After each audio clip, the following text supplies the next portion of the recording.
Hello everyone. So today we are here to start the biological classification second part, the second chapter of class 11th. So today we'll start with kingdom fungi. So kingdom fungi में सारे organisms filamentous और multicellular होते हैं. All the organisms of our kingdom fungi are filamentous and multicellular except the yeast. East unicellular होता है, it is a unicellular one, एक cell present होती है और ये फिलामेंटस नहीं होता. ठीक है. Fungi are cosmopolitan. कॉस्मोपॉलिटन का मतलब होता है कि ये बहुत ही डाइवर्स हैबिटेट में पाए जाते हैं.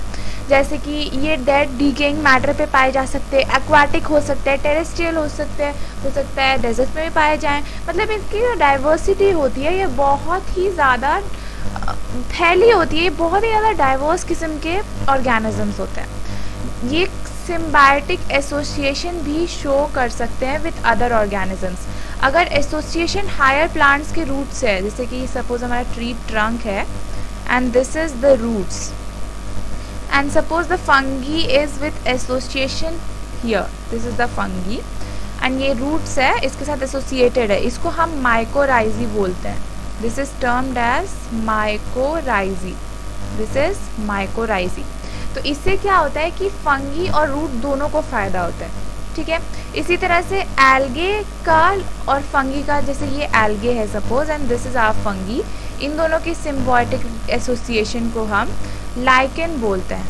अभी देन लाइकेन को भी का भी जो फॉर्मेशन होता है सिम्बायोटिक एसोसिएशन का मतलब ही हुआ कि ये दोनों आपस में एक दूसरे को फ़ायदा दे रहे हैं. लाइकेन में क्या होता है कि जो फंगी होती है ये इनको प्रोटेक्शन प्रोवाइड करती है और ये जो एल्गे है ये इसको फूड प्रोवाइड करेगा.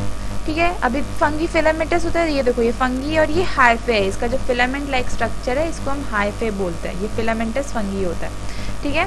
Then coming to the next, जो basis of classification of fungi होता है वो 3 पॉइंट्स पे डिपेंड करता है. And the first one is morphology of mycelium. अब माइसीलियम क्या है? See here I have drawn the picture of mycelium for you all.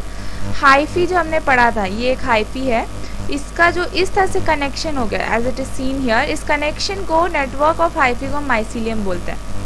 अभी क्या होता है कि ये जो हाइफे है इसमें बहुत सारे न्यूक्लियस प्रेजेंट हो सकते हैं और सेप्टेट नहीं होगा. सेप्टेट मतलब क्या होता है? Wall. As you can see here this are the walls, this are septate. तो जिनमें सेप्टेट नहीं होता उनको मल्टी न्यूक्लिएटेड या फिर स्मूथ या फिर एसेप्टेट या फिर सीनोसाइटिक माइसीलियम या हाइफे कहते हैं. ठीक है. सीनोसिटिक. और जिसमें सेप्टेट होते हैं वो सेप्टेटेड हाइफे हो गए. Then the second is the mode of spore formation.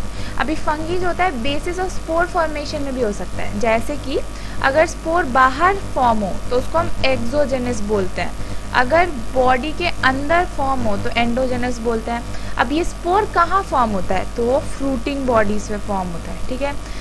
और ये फ्रूटिंग बॉडीज़ के बेसिस पे भी हम फंगी को डिवाइड करते हैं. जैसे ये हमारा suppose fruiting body. Okay, fruiting body and the spores are formed here, then it is endogenous. ये एंडोजीनियस है.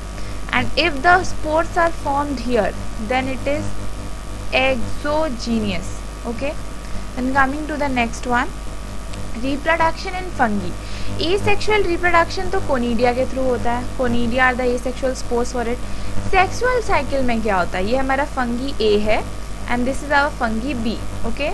तो फंगी A और फंगी B के जो होते हैं फ्यूज़ करते हैं. इनकी साइटोप्लाज्म, ये जो साइटोप्लाज्म यहाँ पे होगी ये फ्यूज़ करेगी और इस स्टेज को हम प्लाज्मोगेमी बोलते हैं. अभी देखो यहाँ पे 2 न्यूक्लियस प्रेजेंट है इसलिए हम इसको डाइकैरियोनिक स्टेज भी कहते हैं. See here dikaryotic stage. 2 nucleus are present at the time of plasmogamy. Plasmogamy कब होता है? जब इनकी साइटोप्लाज्म या प्रोटोप्लाज्म पूरा सेल जब फ्यूज़ करता है. ये डाइकैरियोनिक स्टेज का क्वेश्चन इंपॉर्टेंट है, कई बार पूछा गया है नीट में. The question is asked that name the stage in the life cycle of fungi और in the reproduction phase of the fungi in which 2 nucleuses are present. 2 nuclei कहाँ पे प्रेजेंट होता है? डाइकैरियोनिक स्टेज पे. ठीक है. आफ्टर ये डाइकैरियोनिक स्टेज के बाद क्या होता है? ये दोनों न्यूक्लियस भी फ्यूज हो जाएंगे. पहले प्लाज्मोगेमी होगा यानी कि प्रोटोप्लाज्म फ्यूज होगा, उसके बाद न्यूक्लियस फ्यूज होगा और ये 2n न्यूक्लियस का फॉर्मेशन करेंगे और इसको हम कैरियोगेमी बोलते हैं। This stage is termed as karyogamy. फिर ये जो डिप्लॉयड होता है ये मियोसिस करता है, ठीक है, और मियोसिस करता है तो ये 4 हैप्लॉयड स्पोर्स की फॉर्मेशन करता है। At last the meiosis occurs and 4 haploid spores are formed, ठीक है, ये 4 haploid forms. Then will start to types of fungi.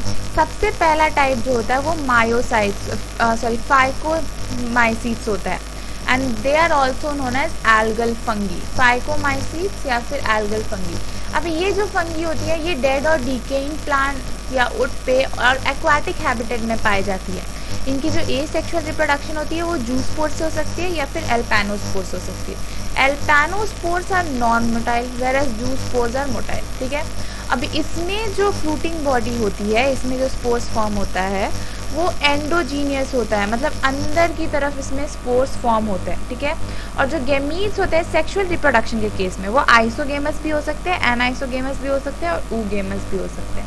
Isogamous का मतलब हुआ कि दोनों सेम टाइप के होंगे, एनाइसोगेमस का मतलब हुआ कि दोनों वेरिएशन शो करेंगे, ऊगेमस का मतलब हुआ कि एक ओविस ज़रूर प्रेजेंट होगा, ठीक है।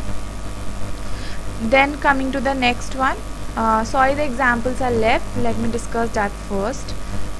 Sorry, the examples are these. Mucor एक एग्जाम्पल है। देन एल्ब्यूगो, ये पैरासिटिक फंगी है ऑफ मस्टर्ड पेड़ के ऊपर, seat is written here, mustard parasitic fungi और मस्टर्ड। और राइजोपस जो कि ब्रेड मोल्ड पे होता है, आपने देखा होगा, सपोज ये ब्रेड है तो इस पे कभी कभी फंगी इस तरह से आउटग्रोथ करती है, इसको हम राइजोपस बोलते हैं, ठीक है। Then coming to the next one, it is ascomycetes और सैक फंगी, ठीक है। दे हैव सेप्टेट माइसीलियम, इनका माइसीलियम कैसा होता है, सेप्टेट होता है, अभी हमने पढ़ा था, यानी कि बीच में क्रॉस वॉल्स प्रेजेंट होंगी, तो ये सेप्टेट हो गए। ये कॉप्रोफिलस होते हैं, यानी कि डंक के ऊपर ग्रो करते हैं, काउ डंक जो होता है मतलब वो उसके ऊपर ग्रो करते हैं। एंड एग्जाम्पल्स है इसके पेनिसिलियम और ईस्ट। इसका एक एग्जाम्पल होता है न्यूरोस्पोरा क्रैसा, जिसको हम ड्रोसोफिला ऑफ प्लांट किंगडम भी कहते हैं। अब इसको ड्रोसोफिला ऑफ प्लांट किंगडम क्यों कहा जाता है, देखो ड्रोसोफिला जो होता है ना वो एक इंसेक्ट है, फ्रूट फ्लाई उसको कहते हैं, वो ना जेनेटिक्स में बड़ा काम आता है, ठीक है। वो जो होता है ह्यूमन की तरह जो होता है, इसका क्रोमोसोम का जो बिहेवियर है वो ह्यूमन से मैच करता है, मतलब जैसे ह्यूमन एक्स और वाई शो करता है ना, ये भी वही शो करते हैं, ठीक है। और ये मतलब बहुत ही काम देता है जेनेटिकल स्टडीज़ के लिए और बायोटेक्नोलॉजी में काम आता है।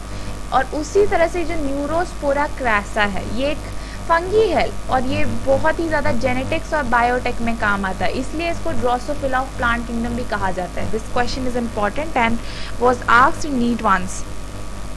Then coming to the next part is the basidiomycetes और ब्रैकेट फंगी। बेसिडियोमाइसीट्स और ब्रैकेट फंगी जो हैं इनके पास सेक्स ऑर्गन्स एब्सेंट होता है, ठीक है।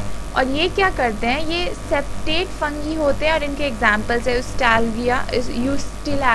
यूस्टिलागो, दे आर स्मार्ट, प्यूकेनिया, ये रस्ट फंगी होता है, ये कॉज करता है wheat rust in case of मतलब वीट में रस्ट कॉज करता है। एंड द नेक्स्ट इज एगैरिकस मतलब जो नॉर्मल मशरूम हम जो खाते भी हैं, it is like this, like umbrella, ठीक है। अभी ये क्या करते हैं ना, बेसिडियोमाइसीट्स वेजिटेटिव सेल्स जो होते हैं इसके, these two are vegetative cells, okay.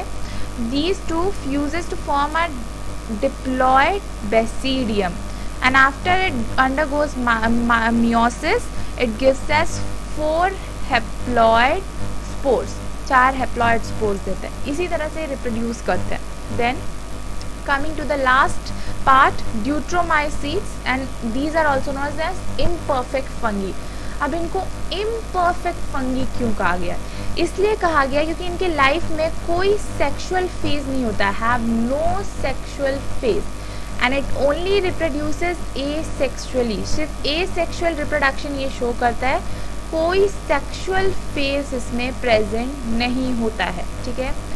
They have septate mycelium मतलब वही हमारा सेप्टा प्रेजेंट होगा, ओके। और एग्जाम्पल है अल्टरनेरिया एंड ट्राइकोडर्मा। ये जो अल्टरनेरिया और ट्राइकोडर्मा होते हैं ये न्यूट्रिएंट साइकिल और डिकम्पोजिशन में हेल्प करते हैं। डिकम्पोजिशन मतलब ब्रेकिंग करेंगे, माइक्रोब्स मतलब ब्रेकिंग करते हैं ना माइक्रोब्स, उसी तरह ये फंगी भी माइक्रोब्स मतलब ब्रेकिंग करवाते हैं और न्यूट्रिएंट साइकिल में भी हेल्प करते हैं। Alternaria and Trichoderma, these are important example, you must remember it. And deuteromycetes, most important question which is repeated and frequently asked is imperfect fungi किसको बोलते हैं, या फिर ड्यूट्रोमाइसिट्स को imperfect fungi क्यों बोलते हैं। This question can be asked in your school exams and the imperfect fungi किसको बोलते हैं, तो ये क्वेश्चन नीट में भी पूछा गया है। अभी एक पॉइंट मार्क करने वाला है कि सिर्फ और सिर्फ पहला पार्ट जो हमने पढ़ा था फाइकोमाइसीट्स को छोड़ करके बाकी जितने फंगी हैं all the fungi are septated, only the phycomycetes are smooth fungi, then coming to the next one, viruses। ठीक है, अभी वायरस का मतलब होता है venom. Pasteur D.J. Ivanovsky in 1892 has given this name viruses। Virus जो होते हैं ये बहुत ही इन्फेक्शियस होते हैं, इनके पास एक प्रोटीन का लेयर होता है, उस पूरे प्रोटीन लेयर को हम कैस्पिड बोलते हैं और एक यूनिट को हम कैप्सोमर बोलते हैं। ओके, वायरस के चारों तरफ जो प्रोटीन लेयर होगा वो हमारा कैप्सिड होगा and a single unit is capsomere. M J. Beijerinck in 1898 उन्होंने कॉन्टैगियम विवियम फ्लूइडम दिया था। मतलब हुआ ये था कि आइवानोविस्की ने 1892 में पहले वायरस को डिस्कवर किया, उसे नाम दिया और फिर इसने बेजेरविक ने 1898 में उन्होंने ये पाया कि ये जो वायरस होता है ये एक इन्फेक्शियस फ्लूइड देता है, इन्फेक्शियस फ्लूइड, और उसी फ्लूइड को उन्होंने नाम दिया कॉन्टैगियम विवियम फ्लूइडम, यानी कि इन्फेक्शियस फ्लूइड। ठीक है, और बैक्टीरियोफेजेस वो वायरस होते हैं जो कि बैक्टीरिया को अटैक करते हैं। ठीक है, और इनके पास जनरली डबल स्ट्रैंडेड डीएनए होता है, यानी बैक्टीरियोफेजेस वो वायरसेस हैं जिनके पास जेनेटिक मटेरियल में डीएनए प्रेजेंट होता है। Viruses which causes diseases to plants has a single stranded RNA, or viruses which are infectious to the animals have either double stranded RNA or single stranded RNA and can also possess double stranded DNA। तो यही points है, 3 point जो हमें बहुत अच्छे से याद रखनी है वायरस के बारे में। पहला कि बैक्टीरियोफेजेस जो होते हैं वो वायरस होते हैं जो कि बैक्टीरिया को अटैक करते हैं और इनके पास डबल स्ट्रैंडेड डीएनए होता है। प्लांट्स को जो वायरसेस अटैक करते हैं उनके पास सिंगल स्टैंडर्ड आरएनए होता है, और जो वायरसेस एनिमल को अटैक करते हैं उनके पास या तो डबल स्टैंडर्ड डीएनए होगा या फिर डबल स्टैंडर्ड या सिंगल स्टैंडर्ड आरएनए होगा। ठीक है, अभी वायरसेस न्यूक्लियोप्रोटीन होता है जिसके पास infectious genetic material, we have already discussed it, और ये बहुत सारी बीमारियां कॉज करता है। भाई इनके पास इन्फेक्शियस फ्लूइड है तो ये इन्फेक्ट तो करेगा ना बॉडी को, तो mumps, AIDS, smallpox, these are few diseases which are caused by viruses.